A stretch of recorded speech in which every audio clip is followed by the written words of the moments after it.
Iran से ऐसा जवाब मिलेगा, अमेरिकी राष्ट्रपति डोनाल्ड ट्रंप ने ऐसी उम्मीद तो की नहीं होगी। अमेरिका से दोस्ती की कीमत मिडल ईस्ट के देश चुका रहे हैं।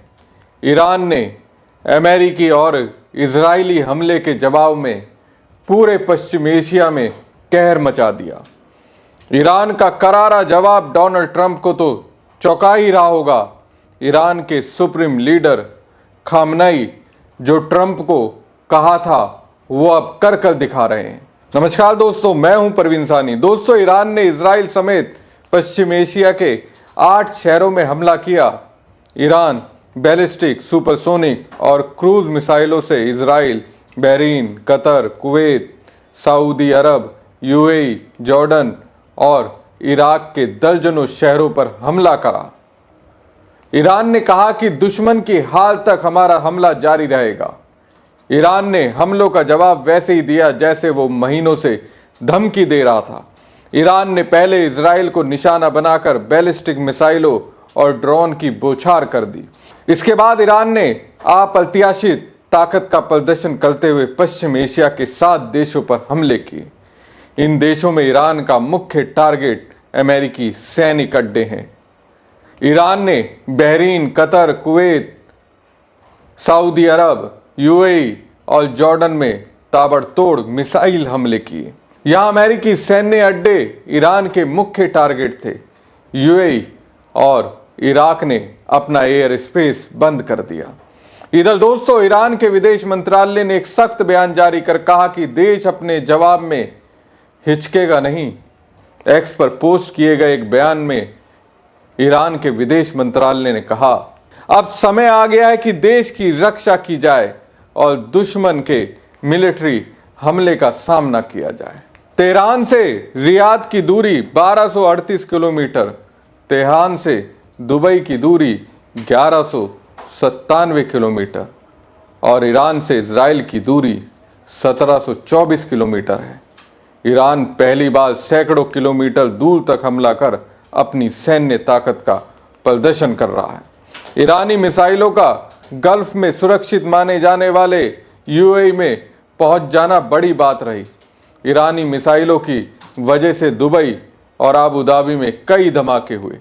यूएई का दावा है कि एयर डिफेंस ने अधिकांश ईरानी मिसाइलों को सफलतापूर्वक इंटरसेप्ट किया है, लेकिन ईरान ने बता दिया उसकी मिसाइल कहां तक पहुंच सकती है। ईरान ने यूएई में मौजूद अमेरिका के अल धाफरा एयर बेस को टारगेट किया। ईरान की मिसाइल हमले ने सुरक्षित माने जाने वाले सऊदी अरब की राजधानी रियाद में तहलका मचा दिया। रिपोर्ट के मुताबिक रियाद में कई जोरदार धमाकों की आवाज सुनाई दी गई। कुछ रिपोर्ट्स में ईरानी मिसाइलों के सऊदी एयर स्पेस में आने या रियाद के ऊपर होने की बात कही गई, लेकिन सऊदी अथॉरिटीज ने अभी तक कोई आधिकारिक कंफर्मेशन नहीं किया है कि कोई मिसाइल हिट हुई है। ईरान ने कतर की राजधानी दोहा में अमेरिकी एयरबेस अल उदेद एयरबेस को टारगेट किया। ये इस इलाके में अमेरिका के सबसे बड़ा क्षेत्रीय बेस है। कतर के रक्षा मंत्रालय का कहना है कि उसकी सेना ने कई मिसाइलों को उसके स्पेस में पहुंचने से पहले ही मार गिराया। वहीं दोस्तों, इजराइल के चैनल 12 ने शनिवार 28 फरवरी को खबर दी कि ईरान के सुप्रीम लीडर खामनेई का महल पूरी तरह तबाह कर दिया गया। कुछ ही देर बाद एक सैटेलाइट से खींची गई फोटो जारी की गई, जिसे तेहरान में खामनेई का महल बताते हुए पूरी तरह बर्बाद होने का दावा किया गया। रॉयटर्स ने खबर दी कि खामनेई को तेहरान के बाहर युद्ध शुरू होने से पहले ही भेज दिया गया था। जब पिछली बार ईरान और इजराइल युद्ध 12 दिन चला था, तो भी खामनेई और उनके परिवार के रूस भागने की सूचनाएं पश्चिमी मीडिया ने फैलाई थी। शनिवार को ईरान पर इजराइल और अमेरिकी हमले ने खामनेई को संभावित निशाना बनाने की अटकलों को हवा दे दी। खामनेई एक इस्लामिक विद्वान हैं, जिन्होंने 1989 में ईरान के संस्थापक सर्वोच्च नेता अयतुल्ला खुमैनी के निधन के बाद ये पद संभाला। 1979 की इस्लामी क्रांति के बाद से वो ईरान की राजनीति, सेना और न्यायपालिका पर अंतिम अधिकार रखते हैं। वो देश के आध्यात्मिक नेता भी हैं। शनिवार के हमलों में तेहरान राष्ट्रपति भवन के पास और खमनई के परिसर के निकट 7 मिसाइलें दागी गई। एसोसिएट प्रेस के अनुसार उनके कार्यालयों के आसपास भी हमले हुए। रिपोर्ट्स के मुताबिक खमनई को तेहरान से सुरक्षित स्थान पर भेज दिया गया। उनकी सार्वजनिक उपस्थिति कई दिनों से नहीं देखी गई है। इन हमलों का मकसद ईरान के राजनीतिक नेतृत्व को खत्म करना बताया जा रहा है। इजराइल के रक्षा मंत्री ने कहा, खमनई जैसे तानाशाह जो इजराइल को नष्ट करने का लक्ष्य रखते हैं अब अस्तित्व में नहीं रह सकते।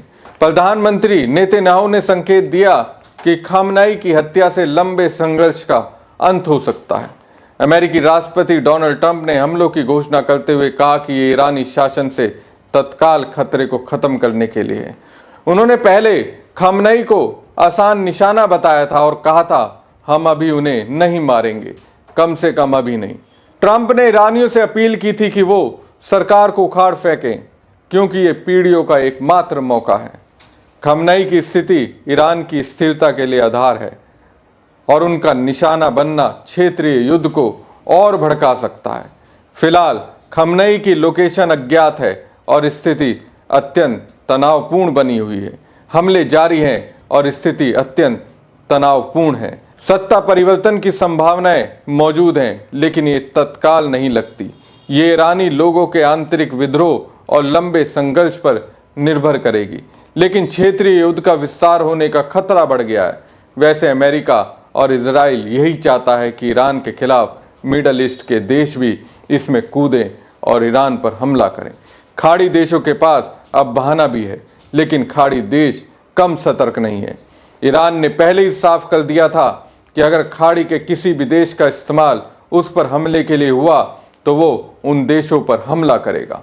आपको क्या लगता है? कमेंट बॉक्स में कमेंट करके जरूर बताएं। साथ ही पेज को ज़्यादा से ज़्यादा लाइक और शेयर कीजिएगा। धन्यवाद।